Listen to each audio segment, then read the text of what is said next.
সোহাগ, হাসিক, পারুল, এদিকে আসো। জি মা। বসো। কিছু বলবো মা? হ্যাঁ বলবো। এই নে সোহাগ, এইখানে 1 লাখ টাকা আছে। মা 1 লাখ টাকা হঠাৎ কি মনে করে মা? হাসিক, এই নে এখানে 1 লাখ টাকা আছে। মা 1 লাখ টাকা কিসের জন্য? দাঁড়াও, তোমাদেরকে বলতে আসি।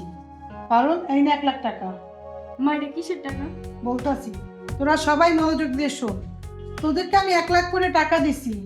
তোরা এই টাকাটা এমন একজন মানুষকে দিবি যে তোদেরকে বিনা স্বার্থে ভালোবাসে। আর যার হাতে এই টাকাটা দিবি তাদের ছবি উঠায় রাখবি, আমাকে দেখাবি।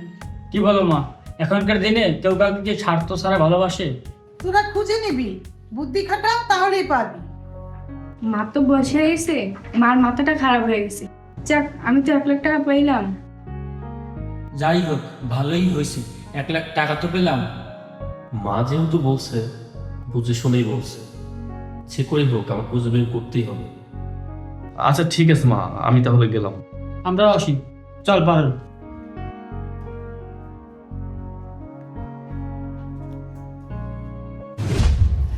আমি এই 1 লাখ টাকা কাকে দিব? যাই, আমি এই 1 লাখ টাকা দিয়ে সোনার চেন কিনে নিয়ে আসি। দূর, আমি এই টাকা কাকে দেবো আর কষ্ট করে কে খুঁজবে? তার চেয়ে আমি এই টাকা দিয়ে একটা দামি ফোন কিনে নেব।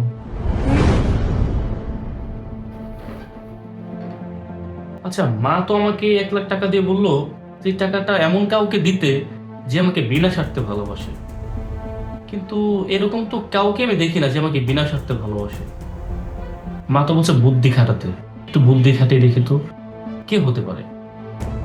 ভাই না, আমার বোন, ও তো একটা বড় সেলফিশ। তাহলে কে হতে পারে? আমার গার্লফ্রেন্ড? ও তো উল্টো আমার কাছ থেকে আরো স্বার্থ হাসিল করে। কি হতে পারে? পাইছি।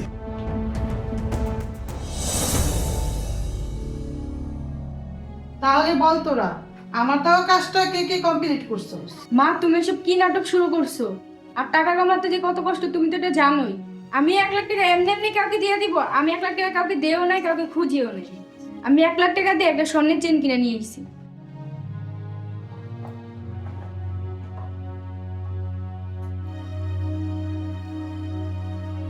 এই দেখো। বাহ, ভালোই করছস। হাসিন, তুই টাকাগুলো কাকে দিছস? মা, আমি না অনেক খোঁজাখুঁজি করছি, কিন্তু বিনা সাথে আমাকে কেউ ভালোবাসে এরকম কাউকে খুঁজে পাই নাই। তুমি তো কখনো আমাকে একসাথে এত করে টাকা দাও, তাই আজকে আমি টাকাগুলো পেয়ে একটা ফোন কিনে নিয়ে আসছি। তুই খুব ভালো কাজ করছস, থ্যাংক ইউ। তুই জীবনে অনেক বড় কিছু করতে পারবি। সোহাগ, তুই কি করছস টাকা দিয়ে? মা, তুমি আমার যে কাজটা দিছো আমি কাজটা করে আসছি, কিন্তু টাকাটা দেই নাই। কি, তুই কাজটা করতে পারছস? যেহেতু করতে পারছস তা টাকা ফেরত নিয়ে আসছস কেন? টাকাটা দাস নাই কেন? মা, ছোটবেলায় বাবা মারা যাওয়ার পর তুমি অনেক কষ্ট করে খেয়ে না খেয়ে আমাদেরকে মানুষ করছো। এই পৃথিবীতে স্বার্থ ছাড়া কেউ কারোর জন্য কিছু করে না। ভাই বলো, বোন বলো, আত্মীয় স্বজন বলো, বউ বলো, কেউ না। কিন্তু একটা কথা কি জানো মা, এই পৃথিবীতে কেউ যদি বিনা স্বার্থে ভালোবেসে থাকে সেটা হচ্ছে মা। মা ছাড়া এই পৃথিবীতে কেউ স্বার্থ ছাড়া ভালোবাসে না। এই টাকাটা পাওয়ার একমাত্র যোগ্য ব্যক্তি হচ্ছে তুমি। তাই এই টাকাটা আমি তোমার জন্য নিয়ে আসছি। এই নাও। আমার বিশ্বাস ছিল তুই এই কাজটা করতে পারবি, তুই পারবি আমার স্বপ্ন পূরণ করতে।